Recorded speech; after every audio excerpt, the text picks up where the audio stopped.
अब हुकूमत इन तजावीज़ पर कैसे कब अमल करती है, तो क्या ये तजावीज़ प्रैक्टिकल है? क्या पाकिस्तान में इमरजेंसी वाली सूरत हाल पैदा हो चुकी है कि ऐसे गैर मामूली इक़दाम उठाने की साहब हुकूमत ने ये फैसला किया है कि पाकिस्तान के जो 3 मेजर एयरपोर्ट हैं वो जो है वो कंपनियों को दे दिए जाएं ताकि वो हमारे एयरपोर्ट चलाएं। वो कह रहे हैं कि तकरीबन 44 ममालिक ऐसे हैं जिसमें अमेरिका, बरतानिया, इंडिया भी है, जिसने ये ऑफर दी है हमें कि वो पाकिस्तान की ये एयरपोर्ट्स जो है वो संभालना चाहते हैं। चीमा साहब इस तरह भी कभी गुजारे हुए हैं, तन के कपड़े बेचे कितना चिर खा लोगे।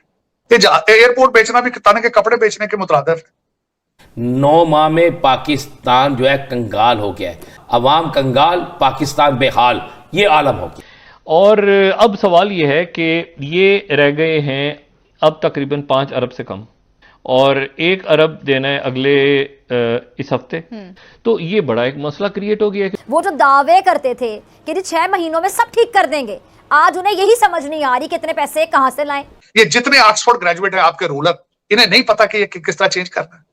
एक चाय वाले ने भारत की किस्मत बदल कर रख दी है। हमारे ऑक्सफोर्ड ग्रेजुएट इनके दिमाग क्यों बंद हो चुके हैं? मतलब हम तो हर तरह से दिवालिया हो चुके हैं भाई, और ये सूरत हाल बिल्कुल वैसी रहेगी। मैं तंग आ चुका हूं लिटरली ये बात प्रोग्राम में कर करके। साहब हुकूमत ने ये फैसला किया है कि पाकिस्तान के जो 3 मेजर एयरपोर्ट हैं वो प्राइवेट जो है वो कंपनियों को दे दिए जाएं ताकि वो हमारे एयरपोर्ट चलाएं, और वो समझते हैं कि ये एक अच्छा तरीका है फॉरेन डायरेक्ट इन्वेस्टमेंट का। वो कह रहे हैं कि तकरीबन 44 ममालिक ऐसे हैं जिसमें अमेरिका, बरतानिया, इंडिया भी है, जिसने ये ऑफर दी है हमें कि वो पाकिस्तान की ये एयरपोर्ट्स जो है वो संभालना चाहते हैं।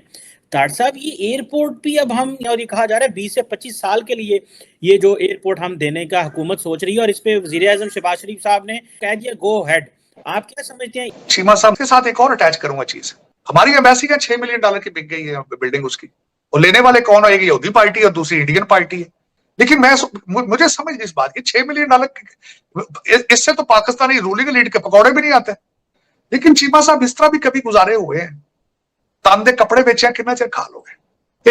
एयरपोर्ट बेचना भी तन के कपड़े बेचने के मुतरादिफ है। एयरपोर्ट बेचने से, हाईवे बेचने से, पुल बेचने से, तो ये चीमा साहब इस तरह ना मुल्क चलते हैं, ना इस तरह गुजारे होते हैं। लेकिन ये कि मैं हैरान हूं, न्यू ईयर आने वाला है, आपकी रूलिंग एलीट जो है वो बड़ी खूबसूरती के साथ इसको मनाएगी, शराबा चलनगियां, मुजरे होंगे, बड़ा कुछ होएगा पाकिस्तान। ताड़ साहब सिर्फ कहा जा रहा है कि 95-96 हज़ार जो पाकिस्तानी स्किल्ड हैं वो इस साल चले गए हैं। वैसे तो सुना कोई 8-1 लाख बंदे ने पाकिस्तान छोड़ा इस साल। आप क्या समझते हैं गवर्नमेंट को क्या करना चाहिए कि वो यूथ वापस आए, और वो स्किल्ड लोग हैं, उन यूथ के लिए क्या करना चाहिए? एलिस फैज साहिबा ने क्या कहा? उन्होंने कहा खुदारा इन यूनिवर्सिटियों में से MA इस्लामियात, MA उर्दू पंजाबी खत्म कर दो, इनको टेक्निकल एजुकेशन दो और फिर फैक्ट्रियां लगाओ। इन्हीं यूनिवर्सिटियों के, उन्हीं इंस्टीट्यूशंस के साथ फैक्ट्रियां लगाई जाए, वहां से बच्चा पढ़े और वहीं जॉब करे। ये जितने ऑक्सफोर्ड ग्रेजुएट हैं आपके रूलर, इन्हें नहीं पता कि ये किस तरह चेंज करना है। इन्हें नहीं पता कि इंफॉर्मेशन टेक्नोलॉजी का रेवोल्यूशन कैसे लाना है। एक चाय वाले ने भारत की किस्मत बदल कर रख दी है। हमारे ऑक्सफोर्ड ग्रेजुएट इनके दिमाग क्यों बंद हो चुके हैं? सबको पता है किस तरह चेंज हो सकती, तो दर हकीकत पता सबको है।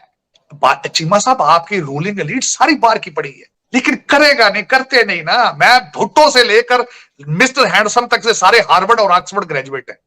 ये खोखले लोग हैं, सबके बच्चे बाहर हैं। लोगों के बच्चों को कहते हैं कि ये सियासत नहीं जहाद है। अपने बच्चे आपके 4 दिन नहीं रुके पाकिस्तान में। आपने माइंड बना लिया है तबाही का। आपने 76 साल मेहनत की है कि पाकिस्तान को खत्म किस तरह करना है। पहली बार ये हुआ है कि जो कमर्शियल बैंक है उनमें ज्यादा पैसा पड़ा है, और जो उनमें ज्यादा डॉलर हैं, और जो स्टेट बैंक है उसके पास कम है। तो ये बड़ा एक मसला क्रिएट हो गया है कि भाई वो कैसे, और जब मिनी बजट के लिए तो लोग तैयार नहीं है।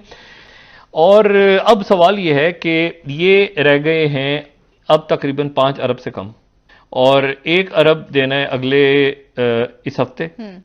और उसके बाद तमाम की तमाम उम्मीदें इस बात पर हैं कि सऊदी अरेबिया से $3 बिलियन मिल जाएं। लेकिन सवाल यह है कि वो ग्रांट होगी या कर्ज होगा, या वो कर्ज भी नहीं होगा, वो रखवा दिया जाएगा सिर्फ, ये भी अभी तक तय नहीं हो रहा। और उसके नतीजे में वो टेक्निकली आप डिफॉल्ट हैं, लीगली आप डिफॉल्ट नहीं है।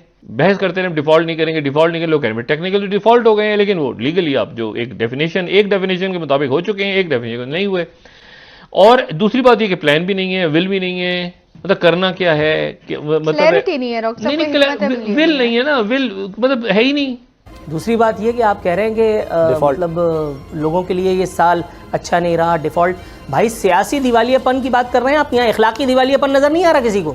उसके ऊपर आप देख रहे हैं पता नहीं किस किस की क्या क्या चीज़ें सामने आ रही हैं। मतलब हम तो हर तरह से दिवालिया हो चुके हैं भाई। सियासी दिवालियापन की जो आप बात कर रहे हैं, माशी दिवालियापन की जो आप बात कर रहे हैं, हम हर तरह से हम दीवाने हैं और दिवालियापन का शिकार हैं।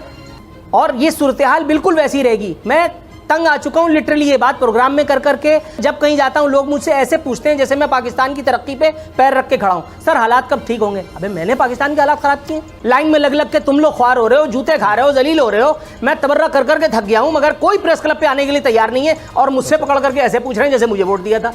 घर में पानी नहीं आ रहा तो मेरे घर का दरवाजा खटखटा रहे। खुदा के बंदो।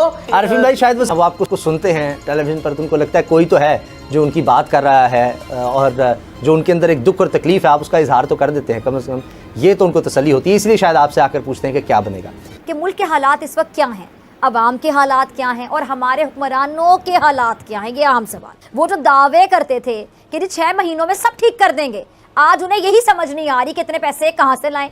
जब सनतें बंद करेंगे, ये बेजा पाबंदियां लगाएंगे, मुल्की खजाना खाली करके अपने खजाने भरते चले जाएंगे, तो फिर समझ कैसे आएगी? हमारे यहाँ मईशत के हालात आपके सामने हैं, मुल्क सफ़र कर रहा है खासतौर पर मईशत के मैदान में, लेकिन इनको वाकई शर्म नहीं आ रही कि इस टाइम पे जो आमने सामने आ गए हैं, जो मामलात हैं, क्या किया जा रहा है समझ नहीं आ रही। सबने अपनी अपनी जाती अना का मामला बनाया हुआ है। रियासत सबसे ऊपर होनी चाहिए, मुल्क सबसे ऊपर होना चाहिए, यहाँ पे अपने जाती मुफादात सबसे ऊपर है। तो आपको क्या समझ आ रही है इस पूरे मामले की? सबसे पहली बात तो ये है कि हुकूमत इस वक्त अटेंशन डाइवर्ट कर रही है कौम की, यानी 22 करोड़ आवाम को एक ट्रक की बत्ती के पीछे लगाया हुआ है कि उनको समझ ना आए कि उनके साथ क्या हो रही है। एक महंगाई, बेरोजगारी, हर चीज़ जो है ना